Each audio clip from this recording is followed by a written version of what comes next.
Hakim 6 ayat 1 sampai 20. Beginilah pembacaan kebenaran firman Tuhan.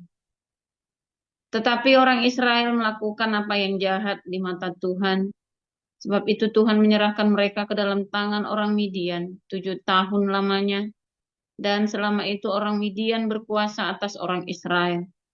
Karena takutnya kepada orang Midian itu, maka orang Israel membuat tempat-tempat perlindungan di pegunungan, yakni gua-gua dan kubu-kubu. Setiap kali orang Israel selesai menabur, datanglah orang Midian, orang Amalek, dan orang-orang dari sebelah timur, lalu maju mendatangi mereka. Berkemahlah orang-orang itu di daerah mereka, dan memusnahkan hasil tanah itu sampai ke dekat Gajah, dan tidak meninggalkan bahan makanan apapun di Israel, juga domba atau lembu atau keledai pun tidak. Sebab orang-orang itu datang maju dengan ternaknya dan kemahnya, dan datangnya itu berbanyak-banyak seperti belalang. Orang-orangnya dan unta-untanya tidak terhitung banyaknya.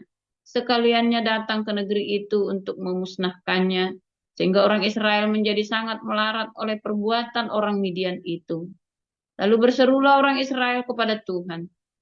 Ketika orang Israel berseru kepada Tuhan karena orang Midian itu, maka Tuhan mengutus seorang nabi kepada orang Israel yang berkata kepada mereka, "Beginilah firman Tuhan, Allah Israel. Akulah yang menuntun kamu keluar dari Mesir dan yang membawa kamu keluar dari rumah perbudakan. Aku melepaskan kamu dari tangan orang Mesir dan dari tangan semua orang yang menindas kamu. Bahkan aku menghalau mereka dari depanmu dan negeri mereka aku berikan kepadamu. Dan aku telah berfirman kepadamu, Akulah Tuhan, Allahmu, maka janganlah kamu menyembah Allah orang Amori, yang negerinya kamu diami ini. Tetapi kamu tidak mendengarkan firmanku itu.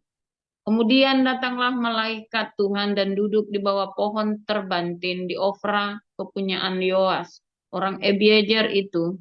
Sedang Gideon anaknya mengirik gandum dan dalam tempat pemerasan anggur agar tersembunyi bagi orang Midian. Malaikat Tuhan menampakkan diri kepadanya dan berfirman kepadanya, demikian, Tuhan menyertai engkau, ya pahlawan yang gagah berani. Jawab Gideon kepadanya, "Ah, Tuanku, jika Tuhan menyertai kami, mengapa semuanya ini menimpa kami?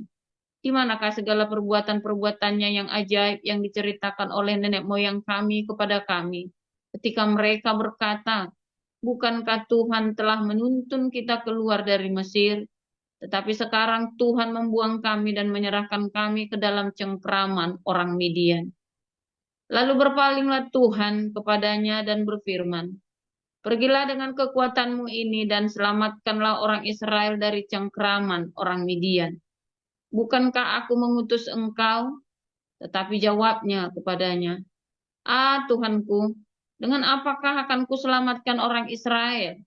Ketahuilah, kaumku adalah yang paling kecil di antara suku Manasye, dan aku pun seorang yang paling muda di antara kaum keluargaku." Berfirmanlah Tuhan kepadanya, "Tetapi akulah yang menyertai engkau, sebab itu engkau akan memukul kala orang Midian itu sampai habis." Maka jawabnya kepadanya, "Jika sekiranya aku mendapat kasih karunia di matamu, maka berikanlah kepadaku tanda bahwa engkau sendirilah yang berfirman kepadaku. Janganlah kiranya pergi dari sini sampai aku datang kepadamu, membawa persembahanku dan meletakkannya di hadapanmu. Firman-Nya, aku akan tinggal sampai engkau kembali." Masuklah Gideon ke dalam, lalu mengolah seekor anak kambing dan roti yang tidak beragi dari sefa tepung. Ditaruhnya daging itu ke dalam bakul dan kuahnya ke dalam periuk. Di bawahnya itu kepadanya ke bawah pohon terbantin, lalu disuguhkannya. Berfirmanlah malaikat Allah kepadanya, "Ambillah daging dan roti yang tidak beragi itu, letakkanlah ke atas batu ini, dan curahkan kuahnya." Maka diperbuatnya demikian. Dan malaikat Tuhan mengulurkan tongkat yang ada di tangannya. Dengan ujungnya disinggungnya daging dan roti itu. Maka timbullah api dari batu itu dan memakan habis daging dan roti itu. Kemudian hilanglah malaikat Tuhan dari pandangannya. Maka taulah Gideon bahwa itulah malaikat Tuhan. Lalu katanya, celakalah aku, Tuhan Allah, Tuhanku Allah. Sebab memang telah kulihat malaikat Tuhan dengan berhadapan muka. Tetapi berfirmanlah Tuhan kepadanya, selamatlah engkau, jangan takut, engkau tidak akan mati. Lalu Gideon mendirikan mezbah di sana bagi Tuhan dan menamainya Tuhan itu keselamatan. Mezbah itu masih ada sampai sekarang di Opra, kota orang Abiezer.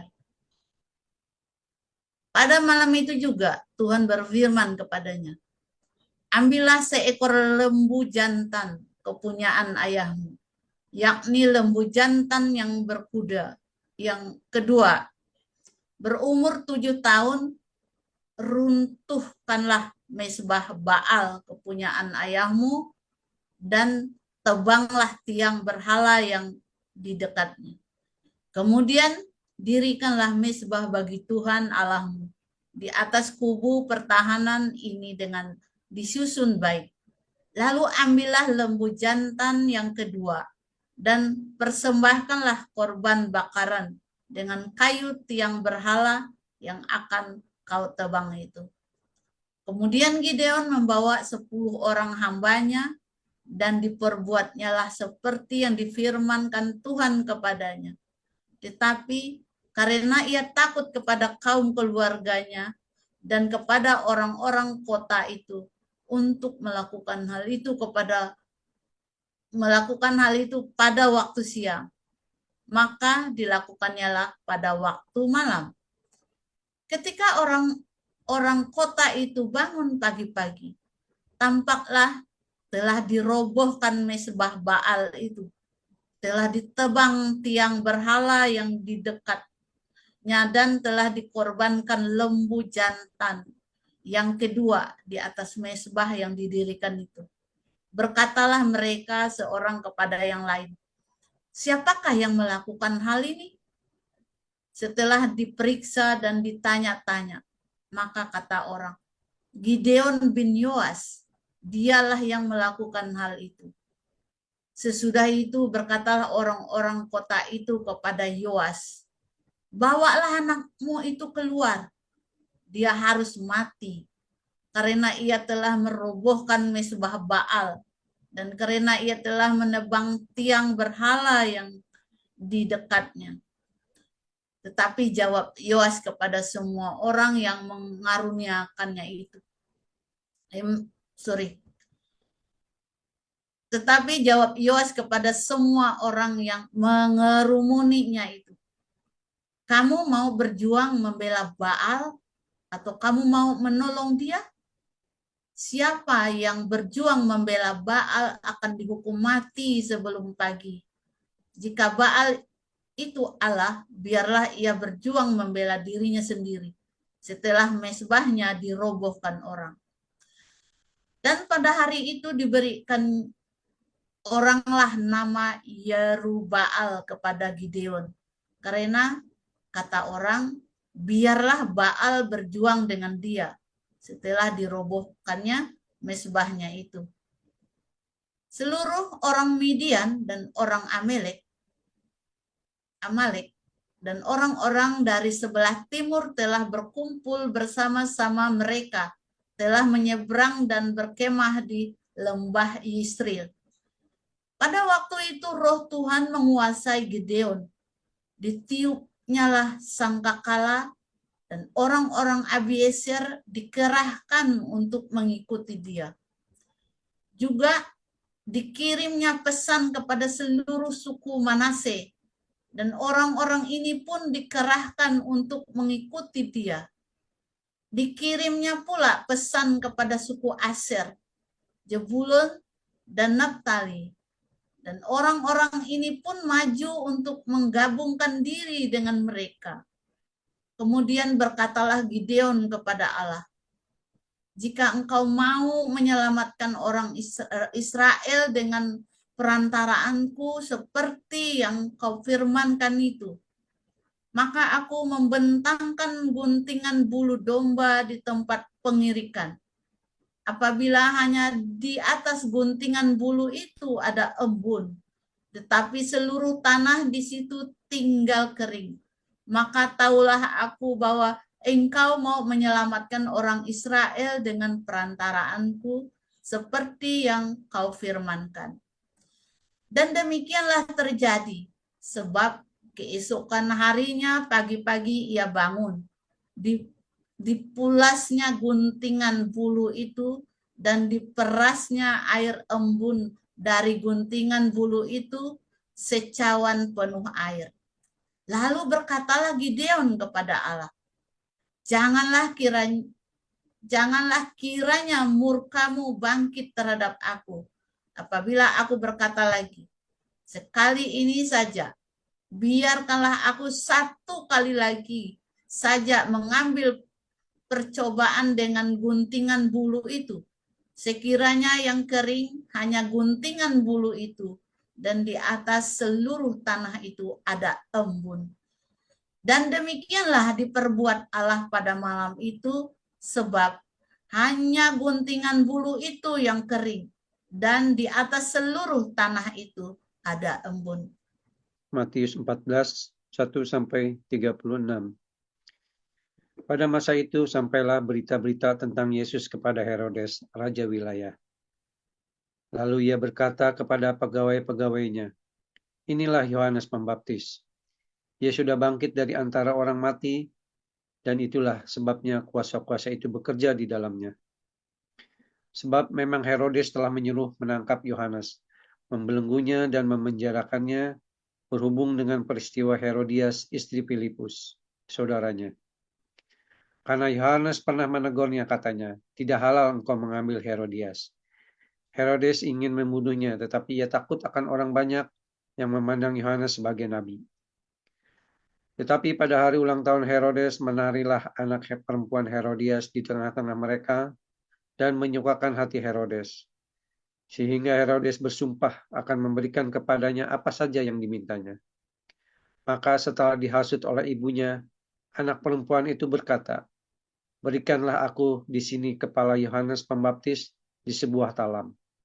Lalu sedihlah hati raja, tetapi karena sumpahnya dan karena tamu-tamunya, diperintahkannya juga untuk memberikannya. Disuruhnya memenggal kepala Yohanes di penjara, dan kepala Yohanes itu pun dibawa orang di sebuah talam, lalu diberikan kepada gadis itu, dan ia membawanya kepada ibunya. Kemudian datanglah murid-murid Yohanes Pembaptis mengambil mayatnya dan menguburkannya. Lalu pergilah mereka memberitahukan kepada Yesus. Setelah Yesus mendengar berita itu, menyingkirlah ia dari situ dan hendak mengasingkan diri dengan perahu ke tempat yang sunyi. Tetapi orang banyak mendengarnya dan mengikuti dia dengan mengambil jalan darat dari kota-kota mereka. Ketika Yesus mendarat, ia melihat orang banyak yang besar jumlahnya. Maka tergeraklah hatinya oleh belas kasihan kepada mereka, dan ia menyembuhkan mereka yang sakit. Menjelang malam, murid-muridnya datang kepadanya dan berkata, tempat ini sunyi dan hari sudah mulai malam. Suruhlah orang banyak itu pergi supaya mereka dapat membeli makanan di desa-desa. Tetapi Yesus berkata kepada mereka, tidak perlu mereka pergi, kamu harus memberi mereka makan. Jawab mereka, yang ada pada kami di sini hanya 5 roti dan 2 ikan. Yesus berkata, bawalah kemari kepadaku. Lalu disuruhnya orang banyak itu duduk di rumput, dan setelah diambilnya 5 roti dan 2 ikan itu, Yesus menengadah ke langit dan mengucap berkat. Lalu memecah-mecah roti itu dan memberikannya kepada murid-muridnya. Lalu murid-muridnya membagi-bagikannya kepada orang banyak. Dan mereka semuanya makan sampai kenyang. Kemudian orang mengumpulkan potongan-potongan roti yang sisa, 12 pikul penuh. Yang ikut makan kira-kira 5.000 laki-laki, tidak termasuk perempuan dan anak-anak. Sesudah itu Yesus segera memerintahkan murid-muridnya naik ke perahu dan mendahulunya ke seberang, Sementara itu ia menyuruh orang banyak pulang. Dan setelah orang banyak itu disuruhnya pulang, Yesus naik ke atas bukit untuk berdoa seorang diri. Ketika hari sudah malam, ia sendirian di situ. Perahu murid-muridnya sudah beberapa mil jauhnya dari pantai, dan diombang-ambingkan gelombang karena angin sakal. Kira-kira jam 3 malam datanglah Yesus kepada mereka berjalan di atas air. Ketika murid-muridnya melihat dia berjalan di atas air, mereka terkejut dan berseru, "Itu hantu," lalu berteriak-teriak karena takut. Tetapi segera Yesus berkata kepada mereka, "Tenanglah, aku ini, jangan takut." Lalu Petrus berseru dan menjawab dia, "Tuhan, apabila Engkau itu, suruhlah aku datang kepadamu berjalan di atas air." Kata Yesus, "Datanglah." Maka Petrus turun dari perahu dan berjalan di atas air mendapatkan Yesus. Tetapi ketika dirasanya tiupan angin, takutlah ia dan mulai tenggelam, lalu berteriak, "Tuhan, tolonglah aku." Segera Yesus mengulurkan tangannya, memegang dia dan berkata, "Hai orang yang kurang percaya, mengapa engkau bimbang?" Lalu mereka naik ke perahu dan angin pun redalah. Dan orang-orang yang ada di perahu menyembah dia, katanya, "Sesungguhnya engkau anak Allah." Setibanya di seberang, mereka mendarat di Genesaret. Ketika Yesus dikenal oleh orang-orang di tempat itu, mereka memberitahukannya ke seluruh daerah itu. Maka semua orang yang sakit dibawa kepadanya. Mereka memohon supaya diperkenankan menjamah jumbai jubahnya. Dan semua orang yang menjamahnya menjadi sembuh. Haleluya, firman Tuhan selalu baru setiap hari buat kita semua yang menanti-nantikan Tuhan. Ya, dengan penuh cinta, dengan penuh belas kasih, hatinya penuh belas kasih. Dan selalu berharap ya kepada Tuhan, berharap konsisten ya. Saudara, apa sih yang bikin kerjaanmu itu selalu gagal? Apa saudara yang membuat hidupmu itu selalu gagal? Apa yang membuat hidupmu tuh nggak pernah bisa maju, nggak pernah bisa sukses? Ya, kebanyakan ya selain karena dosa ya, tetapi ada yang lebih parah lagi sebelum dosa ini. Ya, sebelum dosa, Anda orang-orang yang setia kepada Tuhan, Anda yang orang-orang yang setia di dalam perhimpunan, tapi masalahnya Anda punya satu kesalahan, yaitu mendengarkan ya omongan-omongan yang negatif, omongan-omongan orang. Tujuannya Anda kan baik, pengennya kan oh ya supaya saya dapat masukan banyak. Tapi setelah dikasih masukan, Anda bukannya makin mantep, tapi malah makin jiper, makin kendor, saudara. Tujuannya mau minta masukan, tapi malah jadi ketakutan. Ya, saudara ya. Serius, ya. Anda coba berapa kali Anda ngalami, berapa banyak Anda mengalami coba. Anda mau menikah, misalnya mau menikah, diomongin banyak orang udah jadi menikah. Ya, Anda mau kerja di satu tempat, wah dikasih tahu tuh bosnya galak loh, ini beginilah itu begitulah, nggak jadi kerja. Wah mau ngojek, wah ini ojek itu rugi ya gini, akhirnya nggak jadi, akhirnya Anda cuma di rumah aja, ndul di rumah saja, karena dengerin omongan orang, ya kan? Nah, apalagi saudara, dulu waktu saya mau ke Palembang itu ya, wah itu terobosan karir saya terbesar itu gaji saya 3 kali lipat itu ya. Saya mau ke Palembang, semua orang bilang jangan bahaya, itu banyak preman lah, inilah itulah. Tahun 2000 itu ya saudara ya, si Wesley baru lahir itu ya, wah semuanya banyak loh, sampai mama mertua juga khawatir ya, aduh gimana tuh nanti, bilang ini apa itu. Kalau mau cari penyakit mah gak usah di Palembang, di Tegal aja banyak orang edan, tak bilang gitu ya. Itu Pak Kapolresnya kan ditusuk pakai biting sate itu kan, Pak Kapolresnya Tegal itu kan, itu gak usah di Palembang itu ya. Jadi Palembang orang pada hidup itu, orang-orang Tionghoa juga pada hidup aman-aman saja. Itu Wakapolresnya lu malah, Wakal Polresnya aja itu kan mati disunduk sate kupingnya dari ujung sampai ujung tembus ya saudara. Nah itu ya saudara ya. Saudara, saya tuh ya kalau ada mau bikin project, saya kalau lagi bikin sesuatu ya, Saya akan tanya sama orang, saya pengen tahu ya kendalanya apa. Oh banyak, tetapi bukan berarti kendala itu saya berhenti. Ya, saya belajar dari kecil, saya sudah diajarin ya, saya sudah melihat ya bagaimana ayah saya gagal karena terlalu banyak dengerin orang, akhirnya tidak jadi. Nah, terus mami saya pesan sama saya, itu banyak dengerin orang, jangan. Nah, tapi mami saya tidak sangka saya responnya itu begitu heboh ya. Jadi saya kalau kerja, saya akan nanya, salahnya di mana, kurangnya di mana, halangannya apa. Wah, nggak mungkin, udah nggak mungkin tuh tembok beton masa mau ditabrak. Ya lompatin. Halangan kalau ada buat kita, bukan buat kita mundur. Ya, jangan kalau kita mau kerja bikin proyek, ada halangan terus Anda mundur. Itu ada halangannya, kita cari solusinya. Ya, kalau saya dikit-dikit halangan mundur, Damaris nggak bakal kayak sekarang, Damar kasih Mun Pagi semua nggak bakal kayak sekarang, Hagios Eropa nggak bakal kayak sekarang. Ada halangan, banyak halangan harus mundur begitu. Ya jangan.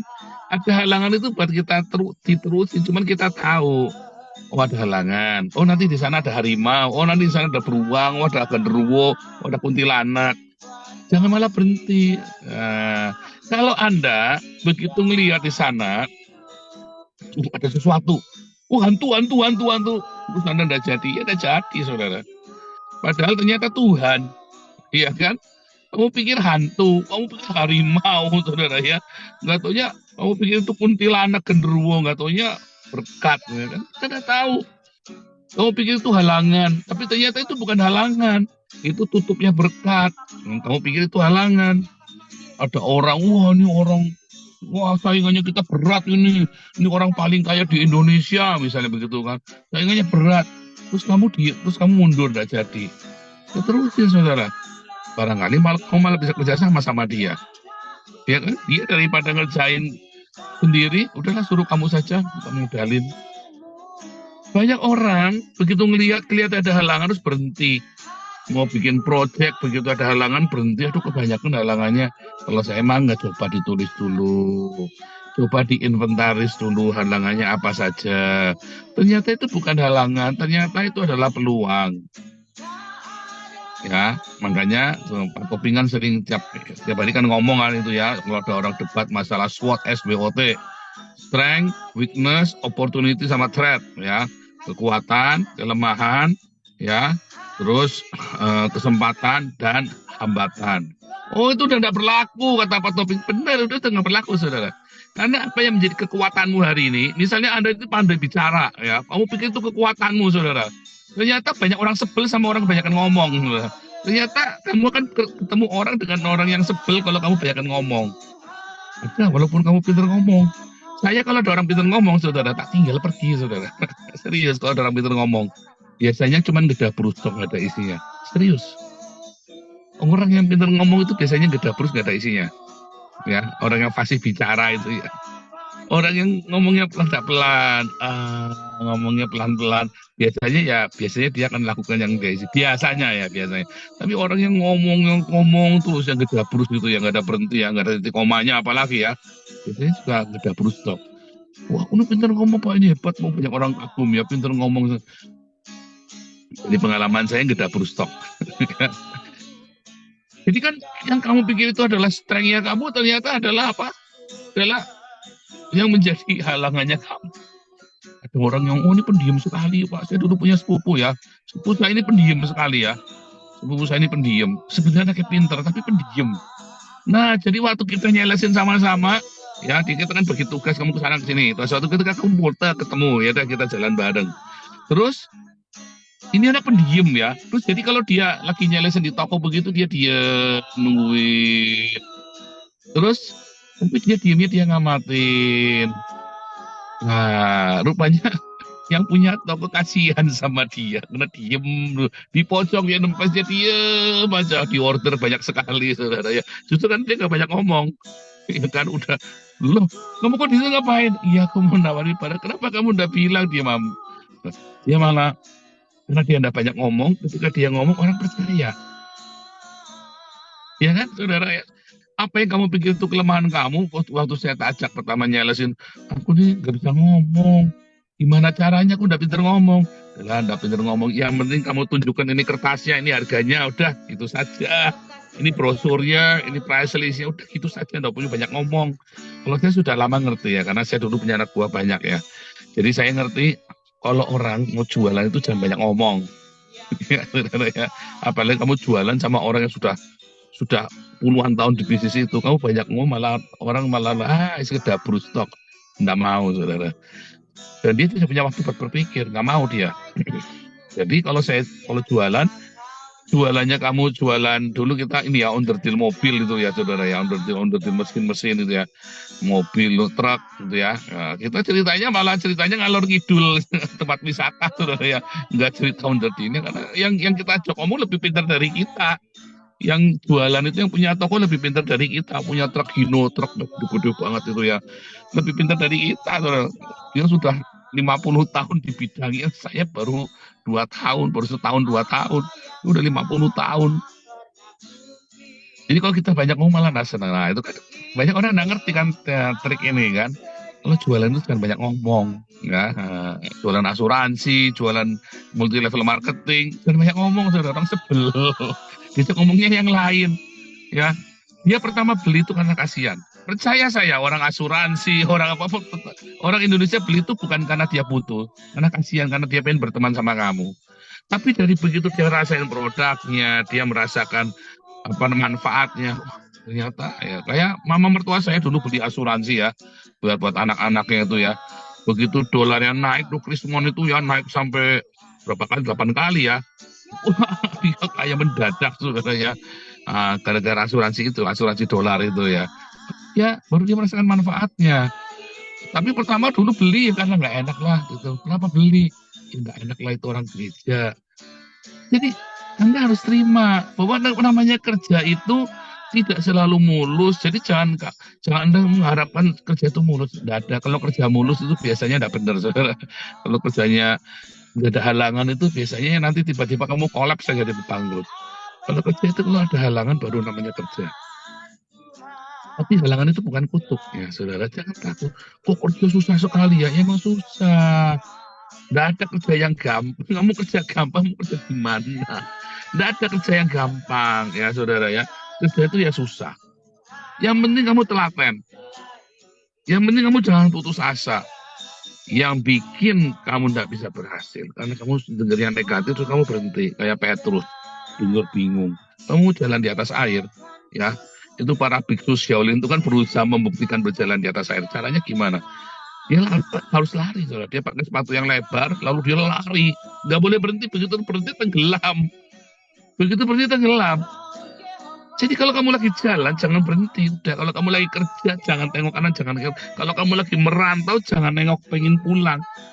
Saya pengalaman merantau ke Bali, ke Palembang, ke Dumai, ke Medan, ya. Kemana-mana, sudah berapa pulau itu sudah saya pergi ya. Dan saya selalu sukses. Yang bikin saya akhirnya berhenti, saya tengok, saya punya rumah soalnya. Makanya waktu saya ke Eropa, kita jual dulu semuanya. Saya bilang, jual semuanya, jangan ada jangkar, jangan ada sauh. Nanti kita ketarik balik. Lepas semuanya, saudara. Kalau udah mau niat merantau, jangan tengok belakang. Kayak istri Lot kan, tengok ke belakang harta bendanya, habis, saudara. Jangan pernah tengok ke belakang. Kalau kamu sudah jalan, tutup kuping, saudara. Semua kalau ada masukan-masukan terima, tapi kamu tahu itu hanya informasi yang harus kamu atasi. Jangan malah, saudara, bimbang hatimu. Wah, tidak dapat apa-apa, tidak sukses kamu. Itulah iman. Ya, itulah iman. Kalau kamu sering bimbang, kemarin kita sudah baca di Yakobus ya, hatimu goyah, seperti diombang-ambingkan tengah laut, saudara.